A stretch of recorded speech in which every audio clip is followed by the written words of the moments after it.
সবাই বলে হিসাব করে খাও, হিসাব করে খাও। তো এখন হিসাব করে খাবো, ছেলে বিয়ে দিলে ছেলের বউ বলবে হিসাব করে খেতে, তা হিসাব ছাড়া খাবোটা কখন?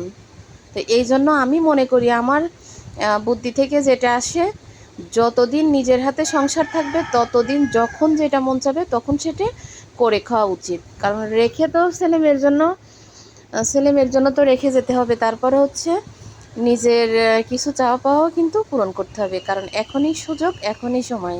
এরপরে ছেলে মেয়ে বিয়ে দিলে কিন্তু তাদের দাবি দাবা পূরণ করতে গেলে তখন আর নিজের কোনো চাওয়া পাওয়া পূরণ করার মতো সুযোগ সময় থাকে না। আর তারপরে ছেলের বউ যদি আমাদের মতো ছেলের বউ হয় তাহলে তো কোনো কথা নেই, আর হবে না। কারণ আমরা যেটা করি সেটা কখনোই কিন্তু আমাদেরকে কেউ করবে না, এটা জানি। কারণ আমরা 6টা বোন, শ্বশুর শাশুড়ি, দেবর ভাসুর ননদ, তাদেরকে কিভাবে দেখি তো সেটা আমি বলবো না, বা আমার শ্বশুরবাড়ির লোকেই বলবে, বা আমার আত্মীয় স্বজন শ্বশুরবাড়ির যারা, তারাই বলে বা তারাই বলবে।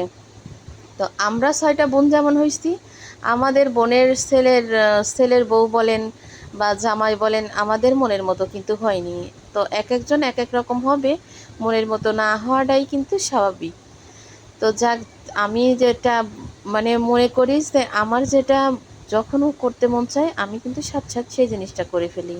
আমি ডাইনে বায়ে পিছনে ভাবি না। 2টা ছেলে যা আছে আলহামদুলিল্লাহ, ওরা যদি মানে টুকিটাকি ব্যবসা করুক, চাকরি করুক, যার কপালে যা আছে, যে যা করবে করবে, ওর বাবার দাদার যা আছে আলহামদুলিল্লাহ, এই দিয়ে কিন্তু ওদের যুগ বা ওদের জীবন কেটে যাবে। ওর ছেলে মেয়েরা কী করবে তখন হয়তো এরাই ব্যবস্থা করে রেখে যাবে, যেমন আমরা করে যাচ্ছি তেমন এরাও করে রেখে যাবে।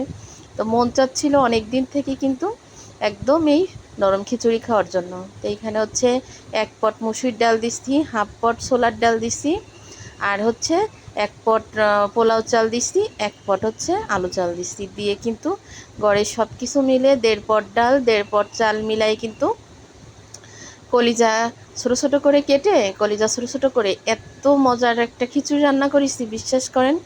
যতটা খেতে মন চাচ্ছিল এর একটুখানি খেয়েই কিন্তু একদম মন শান্তি হয়ে গেছে।